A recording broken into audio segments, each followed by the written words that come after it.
Ini adalah video nabung Bitcoin episode yang ke-36.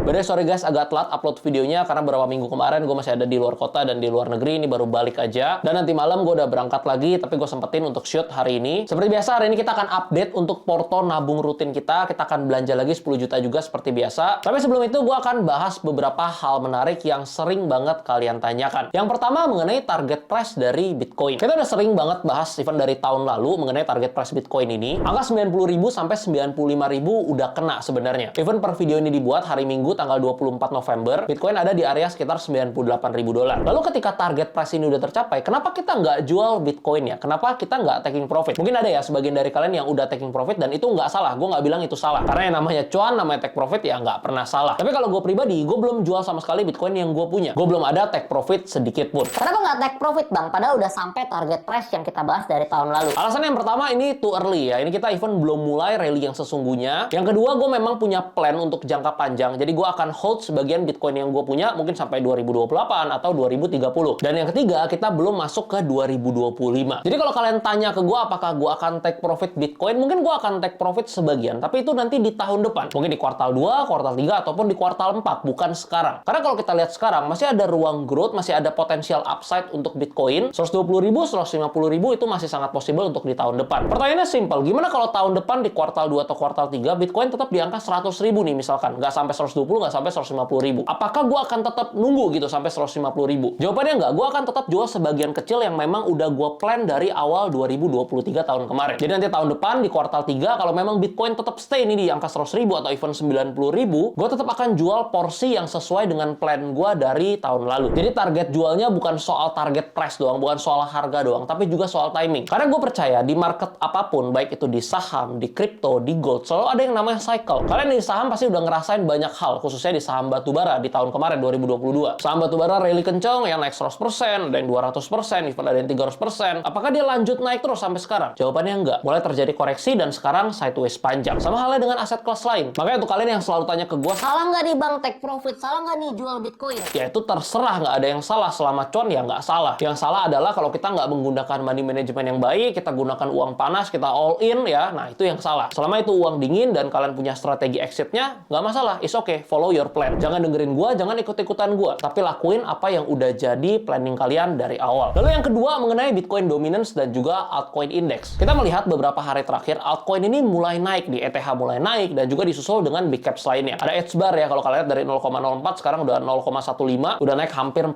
kali lipat, dan juga koin-koin lainnya. Apakah alt season akan dimulai? Menurut gue ini mulai pemanasan nih. Bitcoin dominance mulai turun, mulai breakdown, dan kita juga melihat altcoin index udah mulai naik nih, udah ke 40-an kalau nggak salah. Tapi apakah ini udah terjadi rally yang sebenarnya? Menurut gue belum. Mungkin nanti di awal Januari, Februari sampai Maret, rally sebenarnya yang akan terjadi. Cuman ini agak tricky ya. Menurut gue nggak akan sama seperti 2021 lalu. Kalau 2021 lalu, menurut gue cuman orang yang hoki. Gue beli, taruh.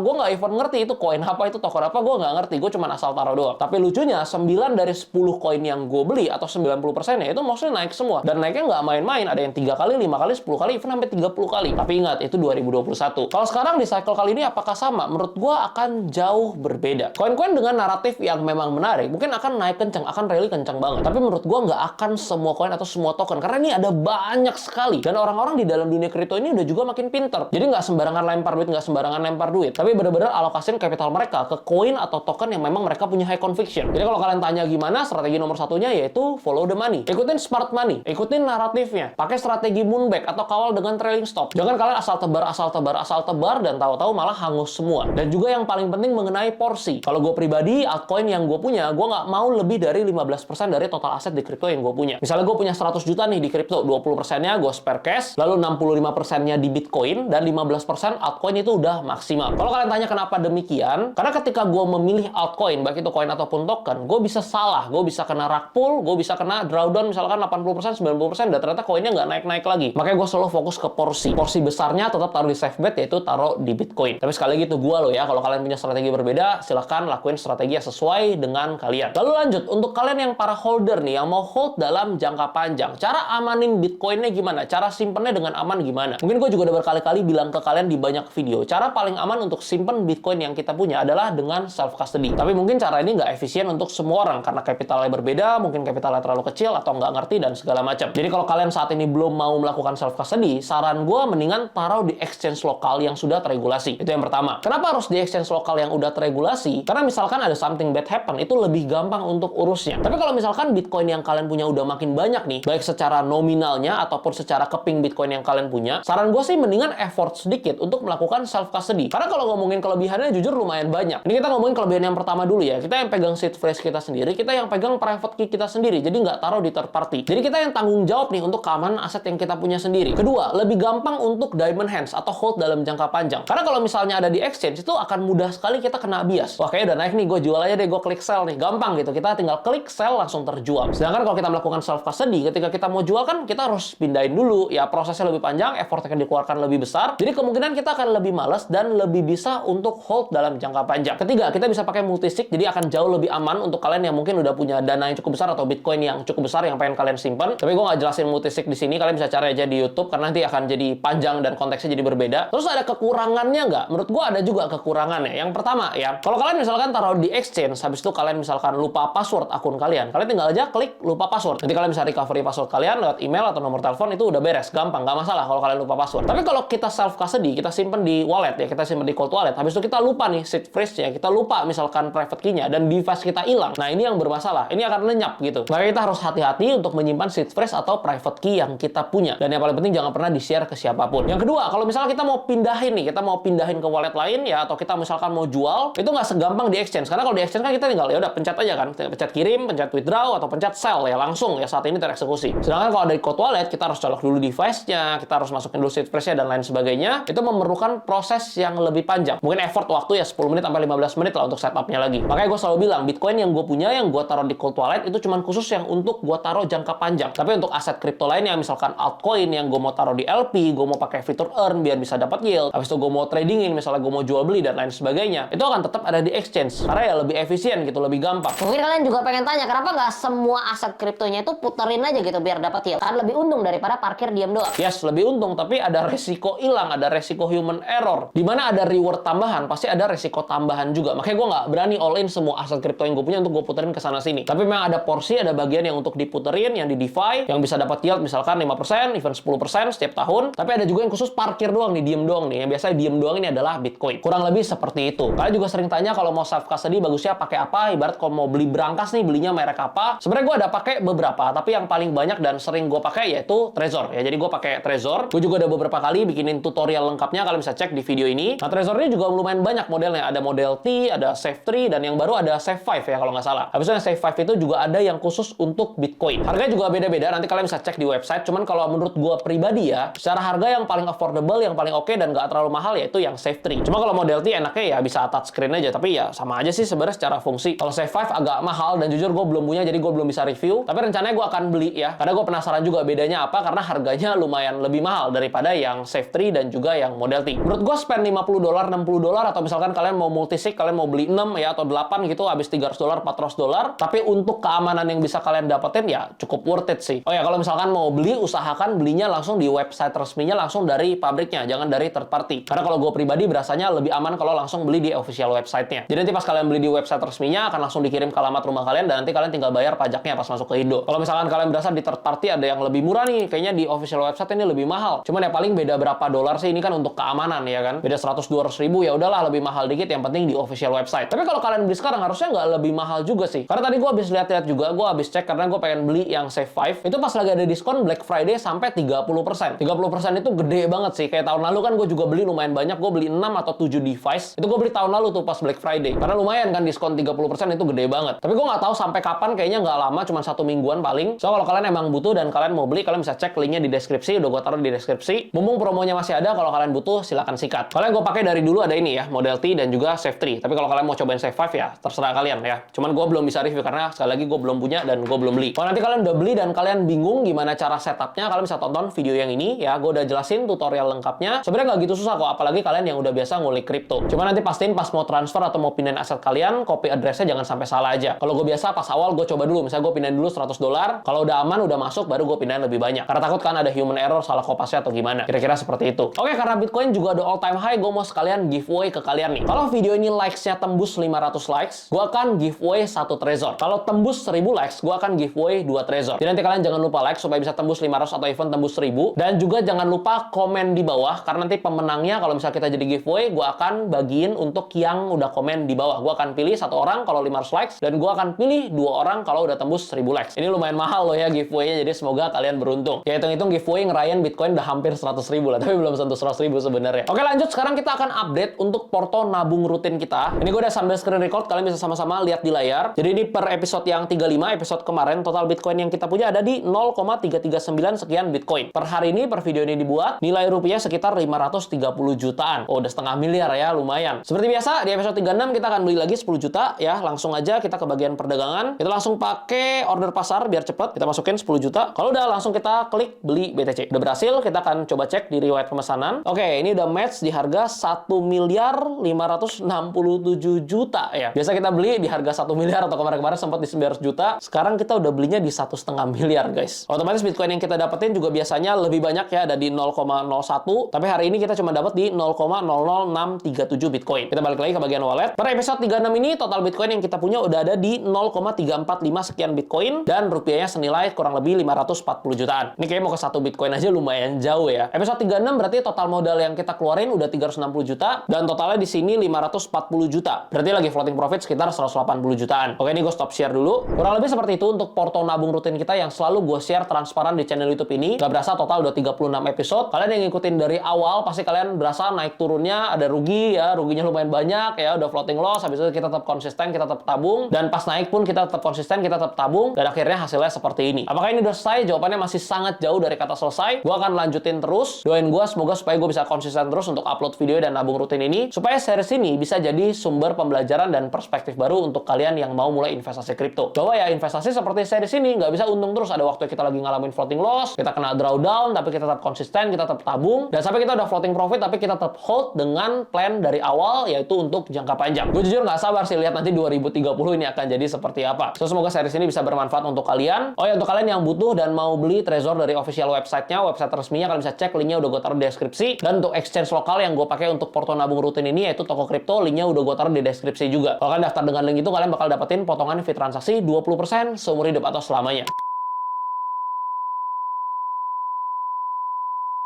Semoga bermanfaat. Sampai ketemu di episode 37. Salam beli Bitcoin di Bocok.